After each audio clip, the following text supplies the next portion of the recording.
What is up, guys? Welcome back to the Keep It Hoop YouTube channel. Today, we are finally going to take a look at Jalen Green. Now, this is someone I promised to take a look at, break down his video, and I kind of just got caught up doing Jonathan Kuminga videos because I'm not going to lie, I've been very impressed with Kuminga. And in those videos, I've talked a little bit about Jalen Green and my thoughts on him. Now, I was a little bit skeptical, and I think some of that again was just because of how impressed I was with Kuminga. If you haven't seen those videos, go check it out. But it was super impressive what he was able to do. I think the athleticism and the defense were something that I expected from him. And I know his 3-point percentage wasn't even good. It was about 27, I think, going into last game. But still, his willingness and his ability to shoot it, I think, was still better than I thought. And the thing I was most impressed about was his playmaking and his ability to play out of the mid range, that mid post. His playmaking was something I didn't see being at the level it is now, and the patience and the vision. And obviously, there's still some things to work on that end, but it was still nice. And for the mid post game, that's an aspect of a game that a lot of people, a lot of younger people, just have trouble with. It takes a lot of experience and work. You have to have a feel for the game. You have to know what the defense is trying to do, and you have to try to understand what your offense is doing, because you have to be able to score, shoot, drive, and also just pass out of it, right? But he showcased a little bit of everything, and I was really impressed. And Jalen Green, it's not like he's been playing bad. He's averaging, I think, 18, 5, and 2.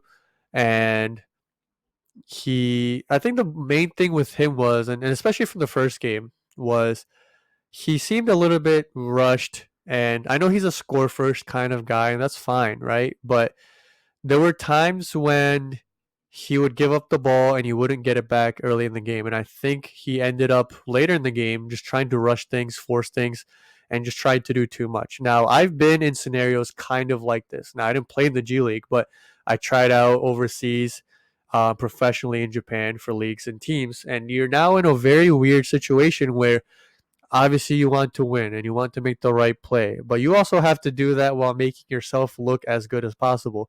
So maybe sometimes that means taking shots that aren't the best, or trying to do too much. And it's a very weird situation, and it can get kind of competitive and awkward at times. But I think Jalen Green has gotten a little bit better with that as well going forward. The last couple of games, and he definitely does have some things to work on, and so do everyone here. But so does everyone here. But it's a situation where I think his defense has been a little bit inconsistent, and then obviously the playmaking at 2 assists per game. That's after I think he had 4 or 5 assists last game. Going into that last game, beforehand he was averaging 1 a game. So it's definitely something he can work on. But I did want to see or just break down his game against the Wolves G League team, because I think he did some things really well. So right off the bat, right, this is just him doing his work before he gets the ball. Nice cut there. Is able to get the ball out here. Just shoots it without hesitation. And this is something that is going to be effective from him, right? The lob threat is always going to be there with how athletic he is. And I do like the fact that he's working to go get the ball, and he's not just wandering out on the 3-point line, or I know a lot of NBA players nowadays, right? If they want the ball, they just come all the way out here and get it, right? And that's just making things harder for you. You have to do way more. And I know you get to spread the floor if you can shoot it from out there, but also still, like, if a guy plays up on you, it can get difficult, right? Because then you just have to spend so much more energy if you're trying to look for a shot.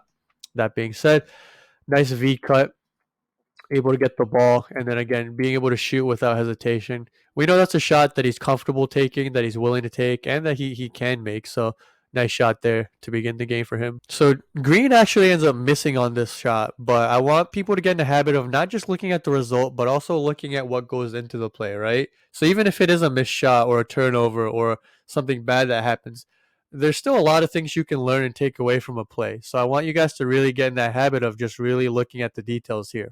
So I know this is a small thing, but I like the fact that, right, as the ball is swinging and the ball goes down, you see Jalen Green right here sliding back down. And I know that's a little thing again, but that gives his big man a better angle to pass to him in the corner, right? And then it also creates a situation where this guy has to guard 2 guys, And by Jalen Green sliding over, he has to cover more space, right? And then it gives Jalen or Jared Jack here more space. So I like that little move he made. And then, again, shoots it with hesitation. And again, while he misses it, once he gets the ball back, makes a nice read right here because he realizes that there are 1, 2, 3, 4 guys in the paint, right? So it doesn't force anything. I think maybe in the first game he might have, but makes a nice play to Jared Jack, who's wide open, gets him a wide open three. So, nice movement at first, and then just the patience and IQ to just get Jared Jack a wide open shot there. Nice decision. This is probably the play overall that impressed me the most, right? So you're going to see really good defense here by Jalen Green. And the thing I want you guys to keep an eye on is his ability to make the offensive player switch direction, right? And he only does it once, but it's still very important. Avery Bradley is someone who is very good at this. And I want you guys to, if you can, find some old games of him, old videos of him, and just watch, because when you're playing against elite players, be it middle school, high school, college, and pro, you're going to face guys who are going to beat you off the dribble, right? No matter how good of a defender you are. If you're playing against a good offensive player, they're going to get you. It's inevitable, right? It just happens no matter how good of a defender you are. And when that happens, though, you can either give up, you can ride him and ride his hips and follow him and trail him. And even then, if you're playing against a good offensive player, you're going to be out of the picture, forcing your defense to play 4-on-5 basketball. But if you're able to beat your man to the spot, and I know that's a phrase you hear in basketball a lot and even in other sports, but if you're able to beat your man to the spot, then the offensive player is usually going to have to shoot it, pass it, or change direction. And by doing that, you are effectively allowing your team defense more time and just leaving them in a better position. Then you're also forcing, right, you have the additional benefit of forcing the offensive player to spend more energy and time getting his shot or someone else's shot. So I want you guys to take a look at that. Stays with this guy right here. Even this right here, Jalen Green helps out here, and I know he doesn't draw charge or strip the ball, but I do want to point out the little things here. Just a little added effort by Jalen Green. Look, if we're going to be skeptical of guys when they make small mistakes here on this channel, I want to also praise guys even if they do the little things, right? Because, again, this doesn't result on anything on this specific play, but it can in the future. And if you're able to see this continuously, or even at times, you see that what a player is capable of, right? So, again, small thing, but I do like what he's able to do there. As the ball swings, I like his closeout right here. That's another thing that a lot of players in the NBA don't do well anymore. A lot of guys just sprint at the offensive player, the shooter, or just in bad positions. If you're in a bad closeout position, the offensive player can either draw a foul or blow past you. And even if you're just a decent closeout, one dribble pull up, jump shot, there's so many things you can do off of a swing pass or off of a kick out if you're just either closing out too aggressively or two closing out in a lazy manner, right? But Jalen Green here chops his feet, stays low, keeps his feet and base wide so that he's able to slide even afterwards. So really nice closeout here as we let this run. Nice closeout, again, staying low. And then we're going to finally see what we're talking about, right? So on the initial play right here, he gets beat a little bit. Now, this play right here is probably the play I've been most impressed with from Jalen Green, not only in this game, but from the whole season so far. He gets a really nice defensive stop and then has a really athletic, strong finish on the other end. Now, the thing I want you guys to keep an eye on is his ability to make the offensive player switch direction, right? And how he does this is by beating the man to the spot. Now, Avery Bradley was so good at doing this. Now, when you're playing against good offensive players, be it middle school, high school, college, pro level, really any level, you're going to get beat off the dribble or on that first step at some time, right? Like, it's going to happen at some point. It's inevitable, regardless of how good of a defender you are. But the key is when you get beat on that first step or off the dribble, you can either just give up on the play, you can, try to just go with him, ride along, and trail him or just ride his hips. And even then, if you're going up against a good offensive player, if he has you by his hips, he's getting into the paint. He's either getting up a floater, going up for getting someone up for an alley oop, kicking it out, scoring for himself. It's probably pretty much over. Because if a guy's just able to beat you off the dribble and then just keep going, it's so bad for your defense. Your defense breaks down, and like I said, it leads to either a lob, a kick out, a shot for themselves, getting to the free throw line. It just breaks everything down, right? So what Avery Bradley was really good at doing, because he was really probably one of the best I've ever seen do this. When he was beat, he would turn his hips and angle his body in a situation or in a position where he could sprint to the spot that the offensive player was going in. And again, instead of just defensive sliding, because you're just not as fast when you're sliding as you are when you're sprinting, Avery Bradley would then be able to beat his man to the spot and then again forcing the guy to change direction. So Jalen Green does a really good job of doing that on this play, and I wanted to, just point that out. So we let this run. Even on the initial defense here, he's playing weak side, and I do appreciate Jalen Green coming over here and helping. And I know he doesn't force a turnover or draw a charge on this part of the play, but still, I like to point out this little effort. Look, we're going to point out little bad things that players do on this channel. We're also going to point out the little good things that people do, right? So, nice little effort here by Jalen Green. And then as we let this play run, I also like the closeout here. Now, closeouts are another thing that NBA players haven't gotten or just have gotten worse at over the years.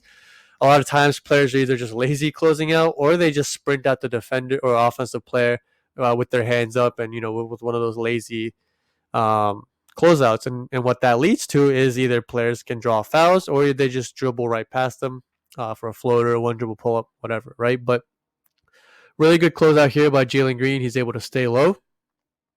His hands can be a little bit higher. I know he's athletic and has decent wingspan, so he's probably able to contest the shot anyways. But even without the hands being as high as I want him to, still chops his feet, stays low, and then also is able to has a good base, wide feet, so that he can shuffle his feet and move with the offensive player afterwards, right? So really good closeout there. And then you're going to see again as the offensive player beats him and especially if this is an NBA player, once he gets that inside positioning, right, this foot right here would actually come around, right? This inside foot and shoulder would come around. And because he has lower positioning, he would then be able to get right to the basket, right? Anyways, Jalen Green does a nice job of, again, beating him to the spot. So he beats him to the spot, right, by, again, turning his body a little bit. And then instead of just going with him, he actually, again, just kind of angles his body to a position later on down the road to meet the offensive player. And when he does that, like we talked about, also offensive player then has to just switch direction, right? Because, again, if this player was just able to get to the rim, he either has himself a layup, and even if this defender then comes out and helps, Brandon Ashley, who's this guy right here, either has to come out here, and in that case, then the ball just goes to this guy right here for a wide open three, right?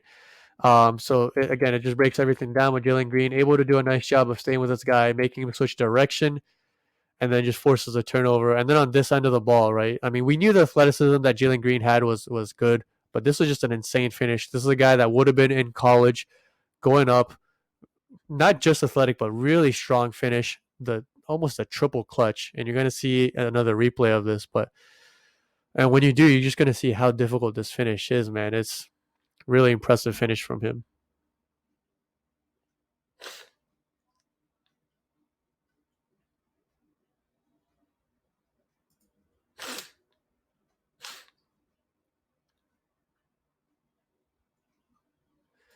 So while we're on the topic of athleticism, we often talk about guys with kind of that, shot out of a cannon kind of explosiveness. We often talked about guys like Russ, John Wall, and Derrick Rose. And he kind of shows that here. Now, the defender here, right here, awful defense, right? If you're going to play that up close against a guy that is an athlete, you have to be in defensive positioning. But nonetheless, props to Jalen Green for seeing that, and he's able to just explode, right? Just shoots out of a cannon and gets himself to the free throw line with a really nice move, right? Not even a move, but just a nice read. Straight line drive, no unnecessary movements, and good read by him there to get to the free throw line. So this is a play I actually didn't really like. He ends up starting the drive and just picks up the ball here, which is a really awkward place for him to pick the ball up, right? Not much you can do here. You're not in a really scoring threat, and you're not really spacing the floor for anyone either. Now, I understand Brandon Ashley here is in a really weird spot as well. And ideally, if Brandon Ashley could be further out here and Kuminga could come out here, then Jalen Green has just more space to drive here initially, right? But he's already here. So Jalen Green has to see that. So if you're going to drive, even if you don't want to see anything, just dribble it back out, or you can keep going actually, and you can either just go all the way out here, right? Just dribble through. It's a very valid option. The Kuminga goes here, and the Jared Jack goes here. Or you could even just kind of dribble to the baseline and then kind of just come around to here, right? Kind of use Brandon Ashley as a screen, and then maybe you can get off a floater or an athletic finish. But picking the ball up here, kind of awkward. So that's one thing I didn't like. He ended up getting an assist here, but I think this is just really bad defense by the Wolves G League team, and less so what Jalen Green did.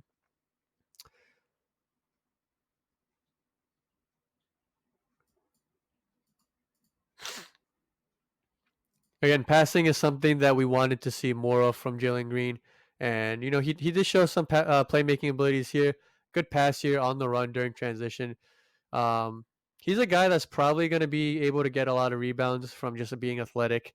So we always talk about, and I know we've talked about this over and over, even in the Kuminga videos, but it's so impressive and useful if a player on your team can get the rebound and just go make a play for yourself or others. So he showcases a nice ability here to get the rebound, get out in transition. We've already seen him being able to finish for himself, but nice pass here on the mark, gets his guy an and one there. So nice play there.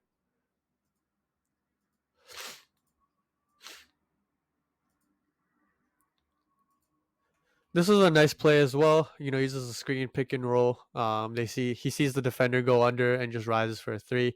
We've seen him being able to shoot off the catch and now off the dribble as well. So nice shot. And this right here is just a really nice athletic finish to end the game, showcasing again his really just ability to slash and finish creatively. So we kind of saw it all, right? We saw some playmaking.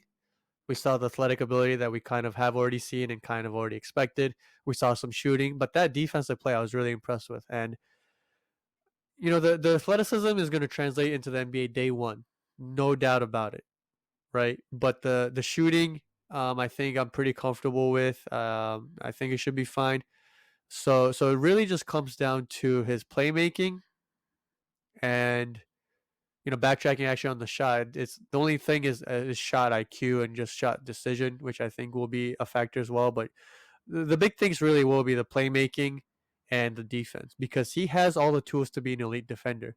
Has great size for his position, insane athletic ability, has the wingspan. If he wants to, he can be a good defender. And that's all it comes down to. There are so many guys in the NBA who have the given, God given, just natural athletic ability and size to be good defenders, but they just don't. And if that's the case, it really just, if you're not a good defender and you have the athletic ability and the size, it just means you just don't care, or that you're not putting in the effort, because half of defense is effort, man, at least. And it's just right, like, because you look at guys like Jimmy Butler and Pat Beverly, those are guys who are obviously, compared to your average Joe, good athletes, but compared to some of the guys in the NBA, they're not elite athletes, but they're some of the best defenders in the league, and they just get down, they try hard, they care about the defense, and that's all it comes down to, right? And if you're a good offensive player in today's NBA, as much as it pains me to say this, a lot of guys, if you're an offensive player, an offensive threat, a good offensive player, you don't need to be an elite defender. But there are guys out there who are good on both ends of the floor. At least try. Be solid, right? Just don't be a liability. And I mean, I'm still high on Jalen Green. I know after some of the Kuminga videos, it might have sounded like I wasn't, but I do think he has a lot of potential. So excited to see him continue to develop over the G League season, as I am about Kuminga. Deshaun Nix is someone that I want to do a video on probably Thursday. I'm impressed with his game so far. I think he's been playing pretty well as well. But yeah, as I said in my previous videos, I'm very excited about what the G League is doing with this Ignite team. I hope they keep it up. I hope you guys enjoyed this video. Please like, subscribe, share, and comment if you haven't already. Please follow us on our social media as well. It is keep_it_hoop on Instagram and keep it hoop blog on Twitter. But yeah, follow us there. Stay tuned. We'll have more videos coming up later on in the week. And yep, that'll be it. Thanks, and see you soon.